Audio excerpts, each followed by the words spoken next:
अनंत जी ने जो बात कही भाटी जी, उन्होंने कहा कि एक बहुत क्लियर वर्ग है जिसे आप लोग लुभाना चाहते हैं, इसीलिए बुलडोजर कार्रवाई के खिलाफ आप लोग बोलते नहीं है। एक बार तो बोलिए कि जिसका अवैध घर है उसे तोड़ा जाएगा, उस पर बुलडोजर चलना बिल्कुल सही है। बोलते क्यों नहीं है ये बात? वो सीधी पूछ रहे हैं। सरकारों का काम हाँ। बसाना होता है, उजाड़ना नहीं होता। सरकार का काम निर्माण करना होता, विध्वंस करना नहीं होता।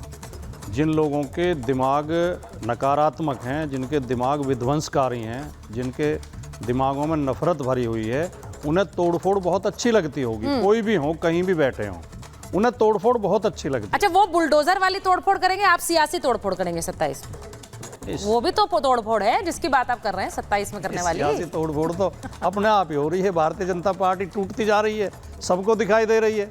इसलिए तो अखिलेश जी ने कहा कि अलग पार्टी बना के बुलडोजर, क्योंकि लगता नहीं कि 27 तक बाबा रह पाएंगे कुर्सी पे। जो भारतीय जनता पार्टी के अंदर के हालात हैं, और ये बाबा के लिए कोई नई बात भी नहीं है। वो 2007 में भी बीजेपी के खिलाफ प्रत्याशी लड़ा चुके हैं हिंदू युवा वाहिनी के बैनर पर, और 12 में भी उन्होंने कैंडिडेट लड़ाए थे। यही वाली बातें कहकर अधिकृत प्रत्याशी को हरा के जीता भी था। ये वाली बात कहकर आप योगी आदित्यनाथ की छवि को और उनके स्टैचर को पार्टी में उस पर डेंट मारना चाहते हैं। ये समाजवादी पार्टी लगातार कर रही है चुनाव के बाद से। आनंद जी, ये सही है कि नहीं है? जैसी है सबको दिखाई दे रही है, हम क्या डेंट मारे? नहीं तो उसी छवि के बूते वो 2 चुनाव जीत गए आपसे, उसी छवि के बूते जीते हैं 17 और 22। भाई आप उस पर तंज कस सकते हैं, लेकिन अनंत जी बताऊं क्यों जीते? पार्टी अनंत जी, हाँ उसके बाद बता दीजिएगा। भाटी जी की पार्टी निरंतर ये कर रही है। इनके नेता ने, इनके राष्ट्रीय अखिल भारतीय अध्यक्ष ने एक ऑफर दिया था, मॉनसून ऑफर। मॉनसून तो चला गया, ऑफर का कोई टेकर्स नहीं बचा।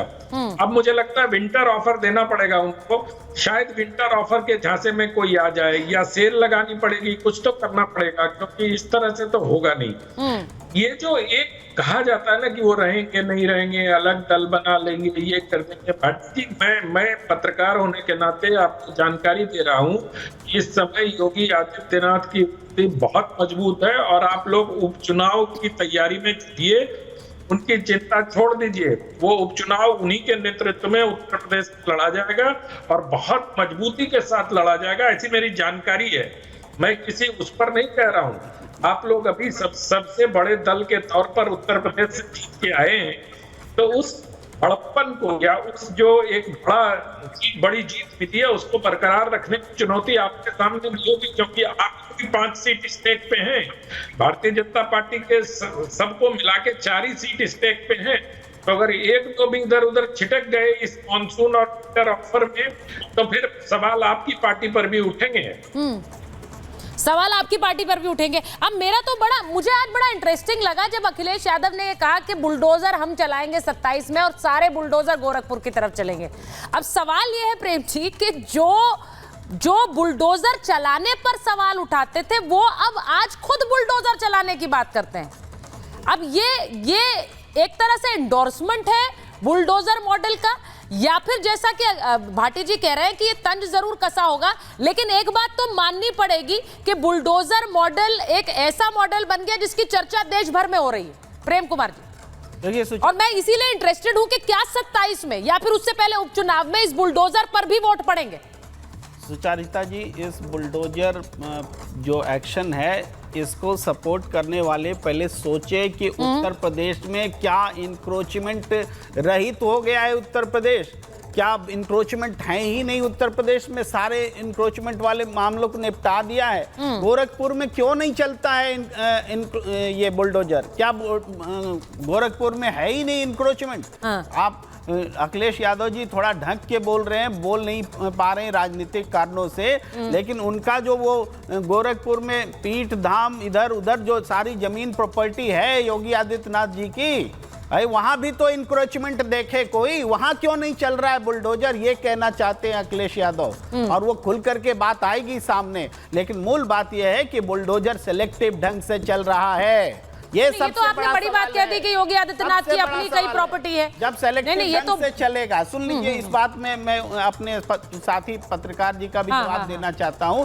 वो कह रहे हैं कि केवल मुसलमानों के लिए ये आवाज उठाई जा रही है, जो लोग भी बुलडोजर का विरोध कर रहे हैं। केवल जब मुसलमानों को ध्यान में रख करके अगर आप बुलडोजर चलाएंगे तो जो प्रतिकार होगा तो आपको लगेगा कि मुसलमानों के लोग बीच में खड़ा। आपने एक आंकड़ा भी दिया कि नहीं, देखिए मेरा एक सवाल है, जी। मेरा एक सवाल है। आप कहते हैं मुसलमानों पर चलेगा, मुझे एक बात बताइए, एक बात मैं डीजीपी सर से भी पूछूंगी और शाजिया जी यहाँ बैठी हुई हैं। अब अगर आप मुख्तार अंसारी के बारे में बात करेंगे, अतीक अहमद के बारे में बात करेंगे, तो वो मुसलमान है या फिर वो अपराधी है? मेरा सीधा सवाल ये बार बार घूम फिर कर आता है, लेकिन इन नामों के आगे आप मुसलमान या हिंदू या ये पहचान है क्या? शाजिया जी, जरूरी बात आपने कही। सुचरिता जी बोलिए ना प्लीज।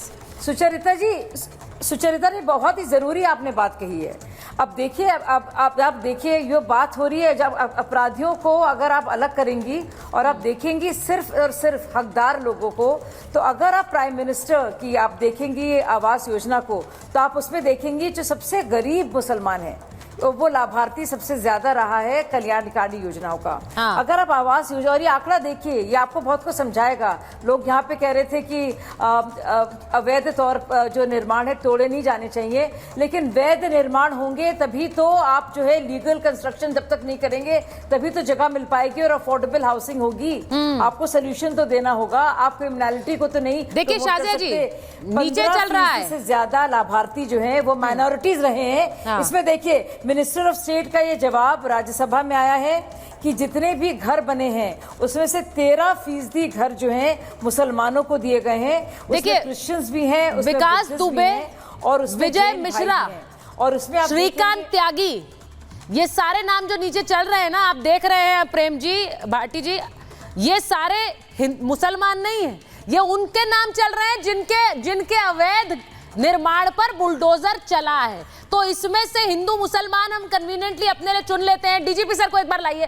डीजीपी सर, मैं इसमें नाम इसलिए पढ़ रही हूं क्योंकि ये अवैध निर्माण करने वाले लोग हैं, इनके अवैध निर्माण पर बुलडोजर चला है। मैंने अभी कहा कि सुप्रीम कोर्ट में भी डिटेल्स जाएंगी और वो कोर्ट तय करेगा, लेकिन इसमें तो नाम कई आप अब हम तय कर लें, हमें हिंदुओं के नाम पढ़ने, मुसलमानों के नाम पढ़ने, नाम तो उनके हैं जो अवैध निर्माण कर रहे थे, उन पर बुलडोजर चला।